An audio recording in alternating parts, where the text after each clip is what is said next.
Bonjour à toutes et à tous. Je me présente Dorian Gaborio. Je suis stagiaire postdoctoral à l'Institut de recherche sur les forêts à l'Université du Québec en Abitibi-Témiscamingue. Je suis membre du CEF, membre et coordonnateur du laboratoire international de recherche sur les forêts froides. Avant tout, je remercie le CEF de m'avoir invité à présenter ce matin. Également l'équipe organisatrice de l'ACFAS pour ce 90e congrès. Et puis, ma présentation ce matin s'intitule « Convergence et divergence des taux de brûlage dans les forêts boréales d'Amérique du Nord ». Avant tout, je vais brièvement présenter mon parcours. Donc, j'ai commencé en 2015 par une maîtrise en géomatique et télédétection à l'université de Rennes 2, cohabilité avec AgroCampus Ouest.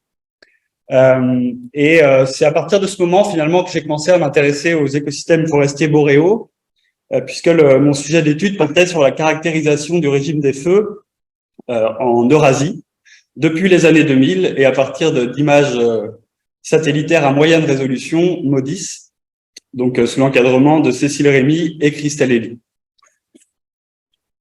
Après ça, j'ai continué en doctorat en sciences de l'environnement, en co-tutelle entre l'UQAT et l'Université de Montpellier, donc sous la direction de Hugo Asselin, Adam Ali, Christelle Elie et Martin Girardin, afin de m'intéresser au régime des feux holocène, contemporain et futur au territoire du Nord-Ouest. Et j'étais hébergé à la fois à l'Institut des sciences de l'évolution à Montpellier et puis au Centre de foresterie des Laurentides du Service canadien des forêts à Québec. Depuis 2021, je suis en postdoctorat donc à l'UQAT et au Laboratoire international de recherche sur les forêts froides avec Yves Bergeron et Adam Ali. Alors, mes travaux consistent à la fois à coordonner les activités du laboratoire, développer de nouveaux projets collaboratifs France-Québec, et puis de participer aussi à l'aide et au support aux étudiants. Et mes recherches actuelles portent principalement sur la paléoécologie des forêts froides, avec divers projets en cours, notamment la reconstitution paléoécologique de la dynamique des pinèdes aux parcs nationaux d'Opémican et de la Mauricie, l'histoire post-glaciaire de la végétation et des feux au parc national d'Aiguebelle, et puis l'étude des interactions feu, climat, végétation depuis 11 000 ans au sud du Manitoba et de l'Ontario. Donc, le papier que je vais présenter aujourd'hui a été publié l'an passé dans la revue International Journal of Wildland Fire. Il s'intitule « Convergence et divergence des taux de brûlage dans les forêts boréales d'Amérique du Nord du petit âge glaciaire jusqu'à aujourd'hui ». C'est un papier coécrit avec différents membres du CEF et du laboratoire sur les forêts froides, dont les premiers auteurs sont Raphaël Chavardès et Victor Danerol. Et donc cette méta-analyse n'aurait pas pu se faire sans les nombreux jeux de données recueillis et partagés depuis de nombreuses années par des chercheurs pionniers des années 70 et 80, que ce soit dans l'ouest du Canada ou dans l'est, avec les travaux de Yves Bergeron, Sylvie Gauthier et de l'ensemble de leurs étudiants. Donc, faudrait-il rappeler que les feux sont une perturbation naturelle majeure en forêt boréale. On sait que les feux dominants en Amérique du Nord sont plutôt des feux de cime, des feux de haute intensité, à haute sévérité, même si dans certaines régions, les caractéristiques régionales ou les différents types de peuplement peuvent entraîner d'autres types de feux, comme les feux de surface, par exemple. Mais pour donner quelques chiffres, en moyenne, je dis bien en moyenne, on compte environ 8000 feux par an au Canada et entre 2 et 3 millions d'hectares brûlés. Bon, on le voit bien avec l'actualité actuellement en Alberta, où on a déjà plus de 122 000 hectares brûlés en ce moment et plus de 25 000 personnes déplacées. Donc, les feux sont régis par différents facteurs qui interagissent à différentes échelles. Donc, le facteur climatique, d'une part, avec les conditions météorologiques à l'échelle locale, et puis à plus grande échelle, les courants atmosphériques et océaniques. Les conditions environnementales, avec les types de végétation, leur structure, leur composition, les types de sol, les réseaux hydrographiques, les conditions topographiques aussi. Et à l'échelle plus locale, les types de combustibles et puis leurs conditions d'humidité. Et puis le facteur humain, à travers à l'échelle locale, la densité de population, la densité du réseau routier aussi, et à plus grande échelle, la gestion et l'usage des terres. Et tous ces facteurs sont en interaction. Donc, si on regarde la distribution de la taille des feux au Canada, on se rend compte, on voit ici le pourcentage d'occurrence de feux par classe de taille, avec 5 classes réparties de 1 à 10 hectares jusqu'à plus de 10 000 hectares. Et ce qu'on voit, c'est un grand nombre de petits feux, inférieurs à 200 hectares, et un petit nombre de grands feux, supérieurs à 10 000 hectares, par exemple, où on voit qu'ils représentent seulement 6,5% du total. Toutefois, bien que peu nombreux, les grands feux représentent la majorité des superficies brûlées. On voit ici le pourcentage de superficies brûlées par classe de taille entre 1984 et 2019. Et on voit que finalement, plus de 95% des superficies brûlées le sont par des feux de plus de 1000 hectares. Ici, en 35 ans, on a compté à peu près 120 feux de plus de 100 000 hectares au Canada, ce qui représente 3 à 4 feux par an de cette taille en moyenne. Donc, comme là en Alberta, par exemple, on est déjà à plus de 122 000 hectares, ce qui fait qu'on a peu de feux de cette taille-là à chaque année, mais ça va fortement influencer finalement sur les superficies annuelles brûlées. Bon, si la distribution des tailles de feu est hétérogène, la répartition spatiale des feux est également hétérogène. On voit ici la répartition spatiale des feux de plus de 200 hectares de 1959 à 2015, avec un dégradé de couleur en plus foncé les feux les plus récents et puis en plus clair les feux les plus anciens. Et donc certaines zones, certaines écorégions sont davantage affectées par rapport à d'autres. On le voit avec la taïga des plaines, par exemple, la taïga du bouclier, le bouclier boréal, qui sont généralement fortement affectés. Et puis d'autres écorégions qui sont plus épargnées, comme les latitudes plus nordiques, à la limite des arbres, le sud-ouest du Canada ou encore certaines parties dans l'Est. C'est pourquoi certains auteurs ont essayé de réaliser un zonage du régime des feux à partir d'unités relativement homogènes pour caractériser le risque de feu. Et ils ont fait cela à partir de divers indicateurs, que ce soit les conditions météo, les types de combustible, la topographie, l'usage des terres, la densité humaine. Ce sont les travaux, par exemple, de Ernie et collaborateurs avec la figure qu'on voit ici, mais aussi les travaux de Yann Boulanger. Et si les feux sont inégalement répartis spatialement, eh bien, ils sont aussi inégalement répartis dans le temps.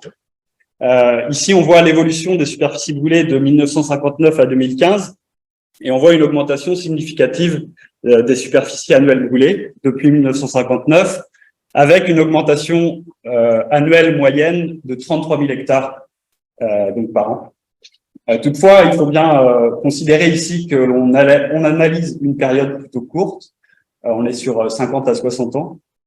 On sait aussi qu'avant les années 70, on avait davantage d'incertitudes avec des archives parfois incomplètes.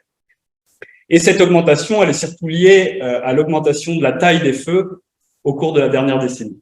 On se rappelle par exemple qu'un feu, un feu que j'ai étudié dans le cadre de ma thèse, qui avait brûlé plus de 3,4 millions d'hectares en 2014 au territoire du Nord-Ouest. Et donc, ce type de feu peut fortement influencer justement les superficies annuelles brûlées.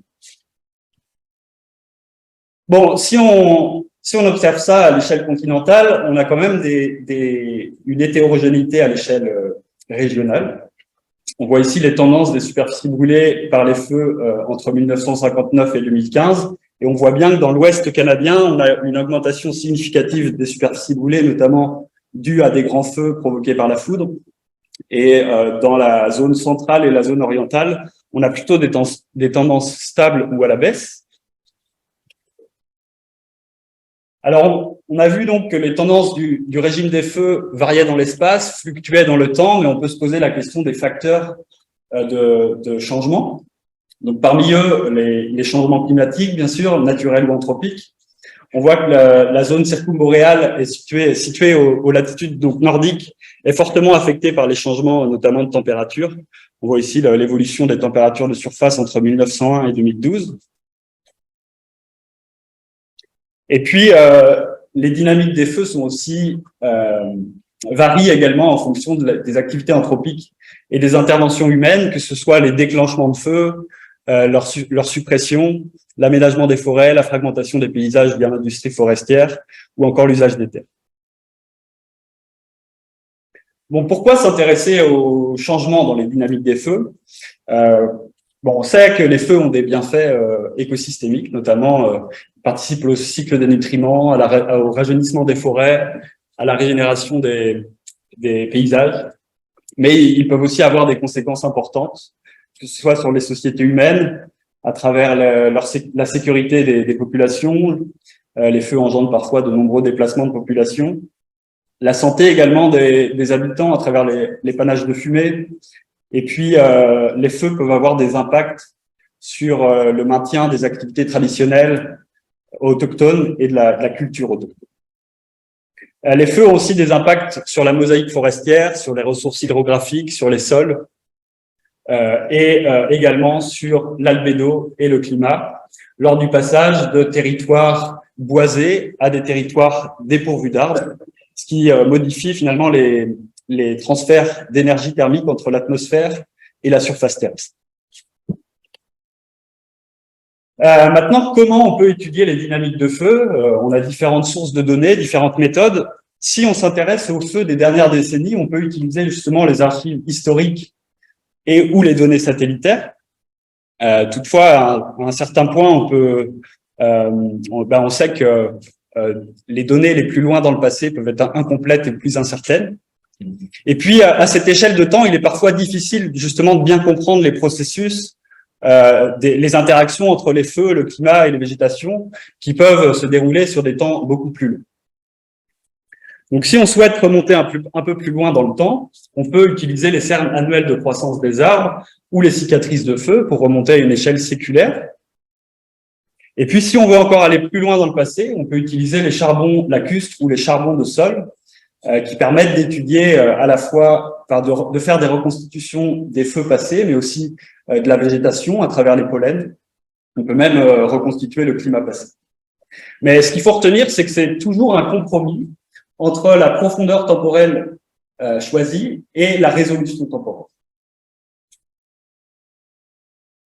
Bon, revenons à ce papier. Donc, dans le cadre de cette étude, on a voulu étudier la variation des taux de brûlage pour la période historique, c'est-à-dire de 1700 jusqu'au présent, à partir de données dendrochronologiques, donc des données des datations de feu en lien avec des cicatrices de feu ou avec l'établissement du peuplement, afin d'obtenir une série temporelle des taux de brûlage historiques à une résolution de 10 à 20 ans. En parallèle, on a reconstitué la variation des taux de brûlage pour la période moderne, qui s'étend de 1980 à 2020, à partir des bases de données canadiennes et américaines. Et nos deux questions principales étaient les suivantes. D'une part, comment les taux de brûlage à la fois historiques et modernes ont varié pour chaque site? Et puis, les taux de brûlage de la période moderne étaient-ils à l'intérieur ou en dehors de la variabilité naturelle observée au cours des 300 dernières années? Donc ici, cette méta-analyse a été réalisée à partir de 16 études disponibles sur plusieurs siècles, donc de l'Alaska au nord-ouest de l'Amérique du Nord jusqu'à l'est du Canada.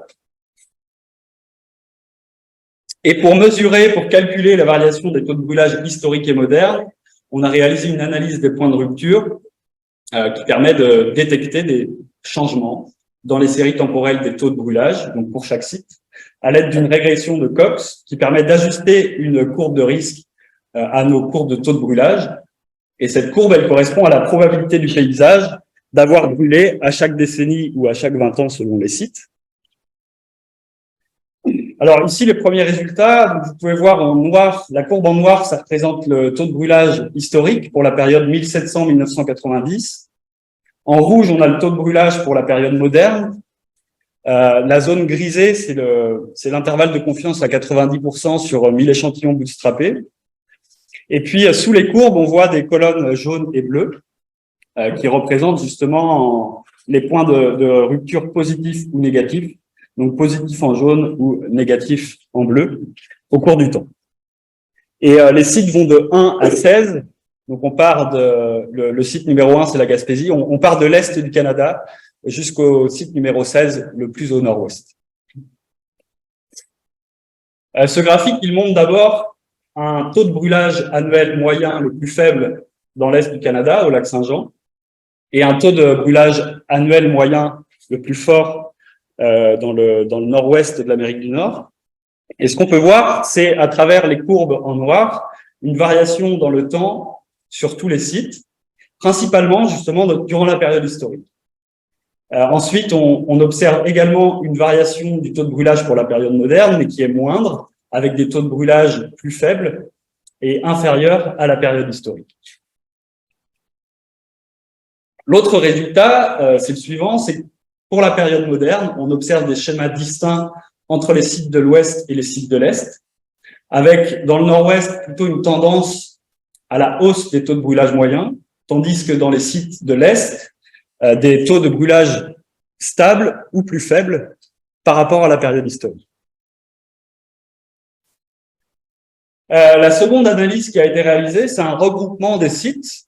Donc, on a mesuré le pourcentage de sites sur les 16 sites au total qui passaient à des taux de brûlage inférieurs ou supérieurs durant la période historique.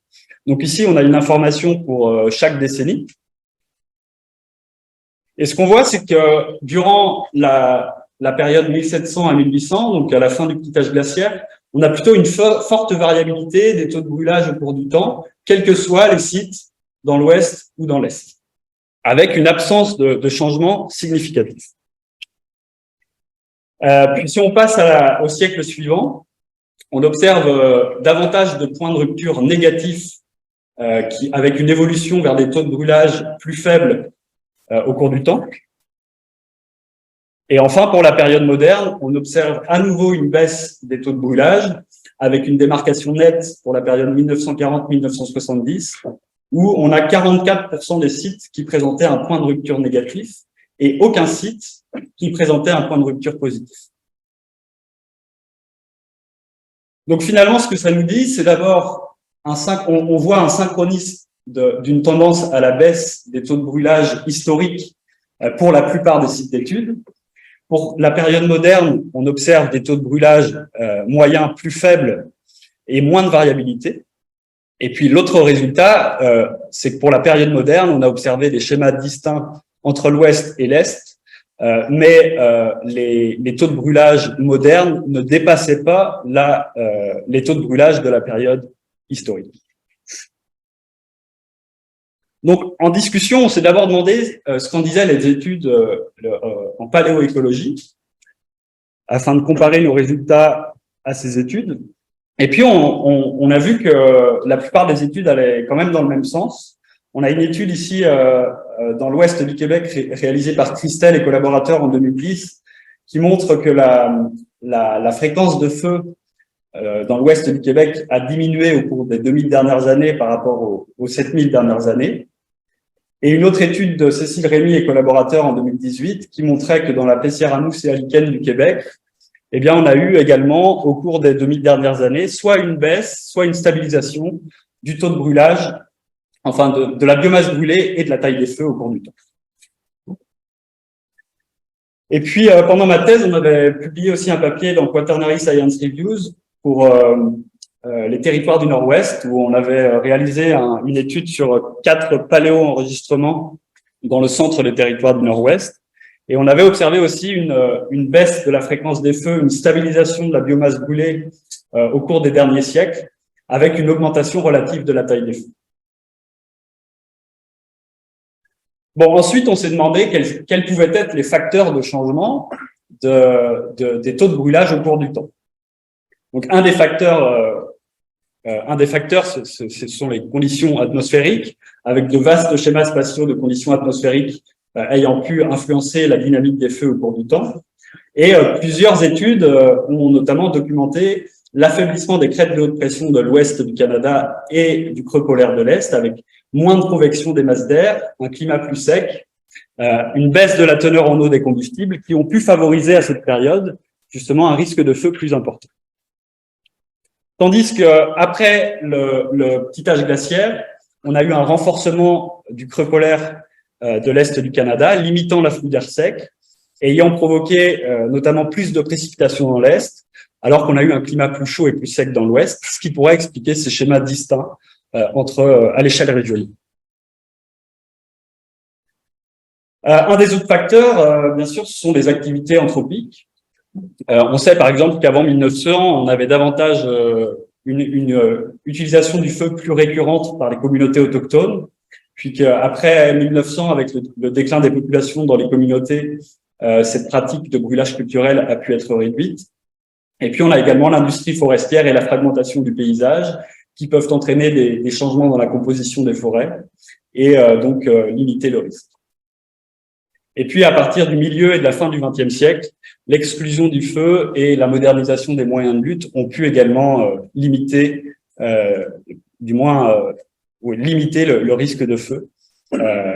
Mais l'ensemble de ces facteurs, disons que les facteurs anthropiques varient à l'échelle régionale, ce qui nous laisse penser que le climat était un facteur primaire par rapport aux facteurs anthropiques. Bon, finalement, si on regarde vers l'avenir, on peut s'attendre à un climat plus chaud et plus sec. Et donc, plusieurs études ont montré que l'activité de feu pourrait augmenter au cours des prochaines décennies, notamment dans l'Est. Donc, il y a deux questions qui se posent. C'est qu'on peut se demander jusqu'à quel point les précipitations vont compenser la hausse des températures, mais aussi quelle sera notre capacité à supprimer les incendies à l'avenir. Et donc, on peut s'attendre, notamment dans l'Est, à des reconvergences possibles des dynamiques de feu. Les conséquences, ce seraient des changements dans la composition des forêts et de la perte du couvert forestier. Je voulais finir ma présentation avec une brève présentation du laboratoire sur les forêts froides, qui est un partenaire du CEF. Donc, le laboratoire sur les forêts froides, c'est un groupe de chercheurs, chercheuses, étudiants, professionnels de recherche, qui collaborent sur des recherches sur le fonctionnement des écosystèmes froids de l'hémisphère nord. Et donc, il est à l'initiative de collaboration France-Québec par les professeurs Yves Bergeron à l'UQAT et Adam Ali à l'Université de Montpellier. Donc, le laboratoire regroupe 187 chercheurs, professionnels et étudiants internationaux et qui travaillent sur des enjeux liés au milieu terrestre, au milieu lacustre, des écosystèmes boréaux et des écosystèmes de haute altitude, donc de montagne, notamment à travers des études dendrochronologiques ou paléoécologiques, afin de mieux comprendre le passé pour mieux appréhender l'avenir. Mais pas que, puisque d'autres chercheurs et étudiants travaillent davantage sur la génétique des populations, les interactions humain-environnement, le carbone et bien d'autres sujets. Donc le laboratoire, il est hébergé à la station de recherche de la forêt d'enseignement et de recherche du lac du Parquet, en Abitibi-Témiscamingue, à 45 minutes de Rouyn-Noranda, en forêt boréale mixte. Et la station est située proche du lac du Parquet et du lac Hébécourt. Elle dispose de différents laboratoires, notamment un laboratoire de dendrochronologie pour reconstituer l'histoire séculaire des régimes de feu au cours du temps, et puis un laboratoire de paléoécologie pour reconstituer l'histoire multimillénaire à partir des sédiments lacustres. Parmi les études qui ont été réalisées en paléoécologie depuis 2006 par le professeur Adam Ali notamment, plusieurs études à l'échelle de la zone circumboréale, notamment principalement dans l'Est du Canada, mais aussi au territoire du Nord-Ouest, et puis en Phénoscandie, ou encore en Russie, au lac Baïkal. Mais bon, bien sûr, à travers le monde, il existe beaucoup d'autres études en paléoécologie. On peut avoir accès notamment à ces données à travers la Reading Paleofire Database qui recense actuellement 1480 sites à l'échelle globale, même si on voit bien l'inégale répartition des sites à travers le monde. Le laboratoire sur les forêts froides est constitué d'un réseau de partenaires à l'échelle de la zone circumboréale, ce qui permet de fusionner les forces scientifiques autour d'enjeux communs et d'études sur les écosystèmes froids, de favoriser l'esprit de collaboration, la multidisciplinarité, les projets collaboratifs et la mise en commun des savoirs et des compétences. Donc, parmi les partenaires nationaux et internationaux, le CEF, le réseau des universités du Québec, le CNRS, le FRQNT, etc. Et puis, à chaque année, on essaye de se rencontrer pour justement favoriser les échanges, diffuser les recherches en cours, développer de nouveaux projets collaboratifs, donc que ce soit en Suède en 2016, en France en 2017, au Québec en 2019, et puis l'an passé, à la fois en France, à Besançon, et à Joensuu en Finlande. Donc j'en profite pour faire un peu de publicité. Puis donc la troisième rencontre du laboratoire aura lieu en octobre de cette année, avec deux conférences thématiques au programme. Une première sur la capacité des écosystèmes froids à se maintenir à l'intérieur de leur variabilité naturelle, avec un focus sur les activités anthropiques. Et puis une deuxième conférence thématique organisée en partenariat avec le ministère sur la dynamique des érablières nordiques. Voilà, je vous remercie.